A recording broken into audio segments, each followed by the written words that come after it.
Biden ரஷ்ய விவகாரத்துல எப்படி தோத்து போய் வெளியேறினாரோ, ட்ரம்ப் அதே மாதிரி இந்தியாவோட டாரிஃப் விவகாரத்துல தோத்து போய் வெளியேறாரு. இல்ல நீ பொய் சொல்ற அப்படின்னா சூழ்நிலைகள் அப்படியே ரிவர்ஸா மாறி போச்சு. எங்க உள்ளூர்லயே வெளிநாட்டுல இந்தியா மிகப்பெரிய பேக் ஃபயருக்கு ட்ரம்ப்பை தள்ளி விட்டோம். ரெண்டையும் தான் விரிவா பார்க்க போறோம். பைடனை பொறுத்தவரையும் ரஷ்யா யுக்ரைன் யுத்தத்தை ஏன் ஆரம்பிச்சாரு? அவரு பழைய அரசியல்வாதி, 1000 கனவுகளோட ஆரம்பிச்சாரு.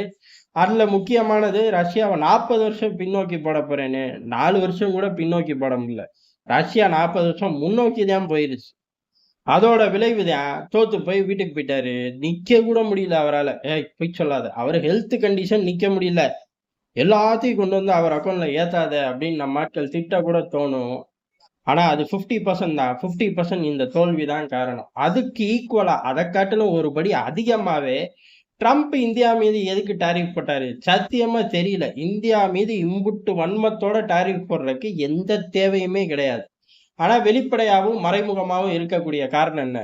வெளிப்படையான காரணம் அப்படிங்கிறது என்ன வாங்குறதுன்னு சொல்றாங்களே அப்படின்னா, அவன் சொல்றதெல்லாம் காரணம் நம்ம எடுத்துக்க முடியாது. வெளிப்படையா இருக்கக்கூடிய காரணம் இந்தியா பாகிஸ்தான் யுத்தத்தை நான் நிறுத்தினேன்னு அவர் சொல்ல, யோ லூசாயா நீ?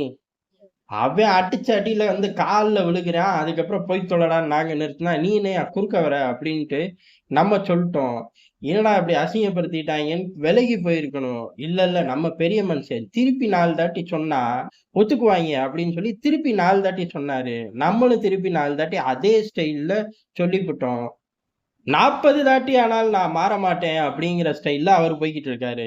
41வது தாட்டினால நாங்களும் மாற மாட்டோங்கிற ஸ்டைல்ல நம்ம போய்கிட்டு இருக்கோம். இது வெளிப்படையா ட்ரம்ப்புக்கு மிகப்பெரிய அளவுல அவரு ஒரு ஈகோவா பாக்குறாரு. அடுத்தது அப்படிங்கிறது அமெரிக்க முதலாளிகளுக்கு இந்தியாவோட அக்ரிகல்ச்சர் இண்டஸ்ட்ரி தேவை, மில்க் இண்டஸ்ட்ரி தேவை, ஃபிஷிங் இண்டஸ்ட்ரி தேவை. ஏன் எங்க ஊர்ல எல்லாம் முதலாளிகளே இல்லையா? ஓடுங்கடா அப்படின்னு சொல்லிட்டோம். இது ரெண்டும் தான் வெளிப்படையாவும் மறைமுகமான காரணம். ஆனா எப்படி ஒவ்வொரு நாட்டிலையும் ஜனநாயகம் போச்சு, ஜனநாயகத்தை நிறுத்த போறேன், உலகத்தையே அழிவிக்க ஆயுதம் இருக்கு அவங்கிட்ட, அதை நான் எடுக்க போறேன், தடுக்க போறேன் அப்படின்னு உள்ளுக்குள்ள குதிப்பாங்களோ, அந்த மாதிரிதான் ரஷ்ய எண்ணெய். இதையும் நம்ம புட்டு புட்டு வைக்க ட்ரம்ப் இதை சமாளிக்க முடியாம தடுமாறுறாரு. எது இந்த காரணங்களை சமாளிக்க முடியாம தடுமாறுறாரு. ஆனா அவர் ஆட்டத்தை ஆரம்பிச்சிட்டார்ல, அந்த ஆட்டத்துக்கு ஈக்குவலா இந்தியா வெளியுறவு கொள்கையில ஆடுது. சீனாவை நோக்கி போகுது. எப்படி இந்தியாவுக்கு எதிராக ஒரு ஹீட்டை ஜென்ரேட் பண்ணோம்னா பாகிஸ்தானுக்கு போவாங்க. ஆனா அதை வச்சு ஒரு தீக்குச்சி லெவல்ல தான் ஹீட்டை ஜென்ரேட் பண்ண முடியும்.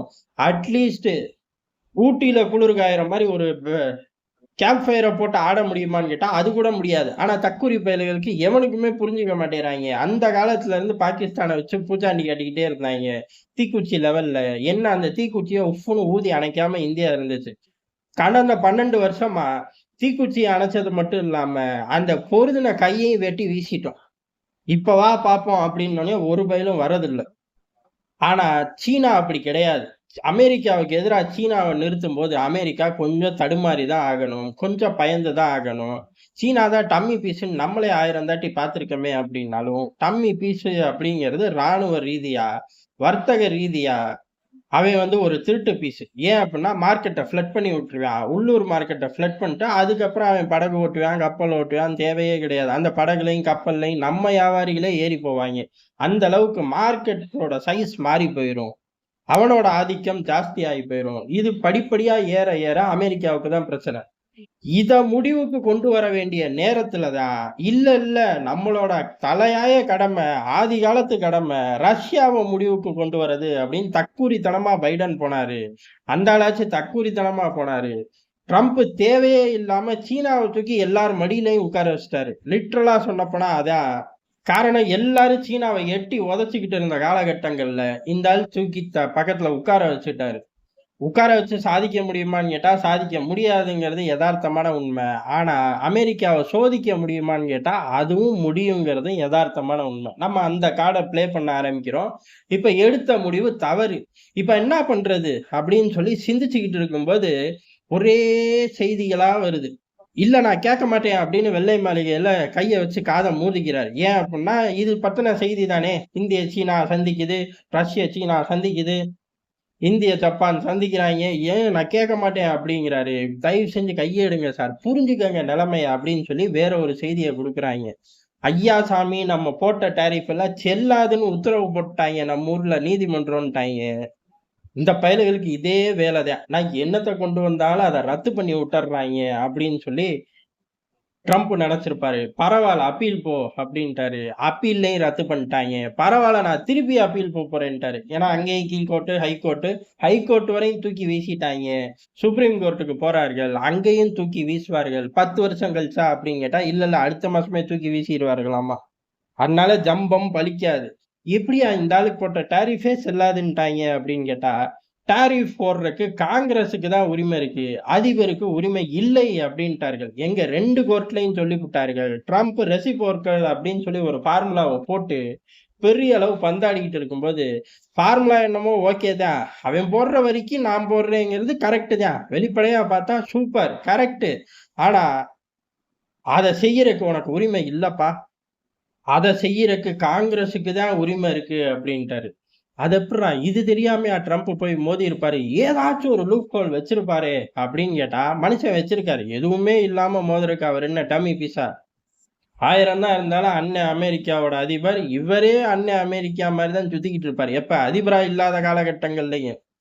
அப்ப எந்த ஃபார்முலாவ கையில வச்சுக்கிட்டு இவர் ஜெயிச்சிடலாம்னு நெனச்சாரு அப்புட்ன்னா, 1970ல அதாவது அமெரிக்க சிஸ்டத்திலே ஏகப்பட்ட விஷயங்கள் இருக்கு. அந்த எல்லா விஷயத்தையும் பைபாஸ் பண்றதுக்கு பிரசிடென்ட்க்கு சில பவர்ஸ் குடுத்து வச்சிருப்பாய்ங்க. ரூ. 1 தரமாட்டேன் இனிமே அப்படிம்பாய்ங்க. இல்ல ரூ. 1 நீ தந்தே ஆகணும் அப்படின்னு சொல்லி பிரசிடென்ட் ஏதோ ஒரு சட்டத்துக்கு கீழ சைன போட்டா தந்து தான் ஆகணும். அந்த மாரி உச்சபட்ச அதிகாரங்கள் பல விஷயங்கள்ல குடுக்குற மாரி, இந்த வரிங்கிறது காங்கிரஸ் தான் போடும். ஆனா, ஒரு எக்கனாமிக் எமர்ஜென்சி வரும்போது, அதிபர் போடலாம் அப்படின்னு சொல்லி 1970கள்ல அங்க சட்டம் வந்திருக்கு. அந்த சட்டத்துக்கு கீழ தான் எங்க ஆள் கையெழுத்து போட்டாரு. கையெழுத்து கீழ பிராக்கெட் போட்டு 1970 போட முடியும். செல்லாதுன்றுவீங்கப்பா. அதனால தான் 2025ன்னு போட்டோம் அப்படின்னு சொல்லி இப்ப பேச ஆரம்பிச்சிருக்கார்கள். இதத்தான் கீழ் கோர்ட்லயும் பேசினார்கள். ஹை கோர்ட்லயும் பேசினார்கள். 2லயும் தள்ளுபடி ஆயிருச்சு. சுப்ரீம் கோர்ட்லயும் இத பேசுவோம். வெற்றி பெற்றே தீருவோம். ட்ரம்ப் போட்ட டாரிஃப் அப்படிங்கிறது தண்ணீல எழுதி வச்சது கிடையாது. கல்வெட்டு மாரி அப்டின்ட்டாய்ங்க. டேய் இதுவரையும் கரெக்ட்ரா. சுப்ரீம் கோர்ட்ல என்ன வரும்னு யாருக்கும் தெரியாது. ஆனா நீ தண்ணீல எழுதி வச்ச மாரி இல்ல கல்வெட்டுன்னு ட்ரம்ப் பேர போட்ட பாத்தியா? அந்த ஆளே சிரிச்சுப்புடுவான்டா. உன் விசுவாசத்துக்கு அளவே இல்லையா? இன்னைக்கு காலையில இந்நேரம் அங்க விடிஞ்சிருக்கும். டிஃபன்லாம் முடிச்சிருப்பாய்ங்க. அடுத்து லஞ்சுக்குள்ள என்ன மாத்துறாருன்னு தெரியல. டின்னருக்குள்ள அப்படியே தலைகீழா கூட மாத்தி போவாரு. கொஞ்சம் உன் ஆள திரும்பி பார்த்து பேசுடா சாமி.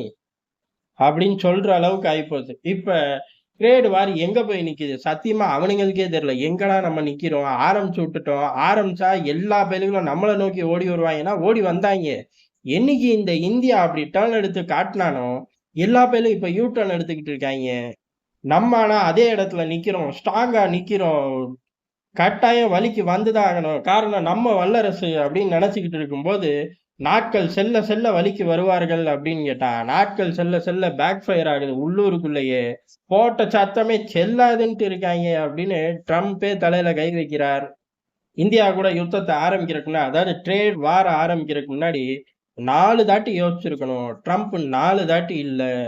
40 தாட்டி கூட யோசிப்பாரு. ஆனா 40 தாட்டி வெவ்வேறு முடிவுகள எடுப்பாரு. அதுதான் அங்க சிக்கலு. பரவால்ல. என்ன சிக்கல்னாலும் சரி, இந்தியா ஜெயிக்கும், அமெரிக்கா தோக்கும், இந்திய பாசத்துல உளர்றேன்னு நம்ம ஆட்கள் சொன்னா கூட, இதுதான் எதார்த்தமான உண்ம.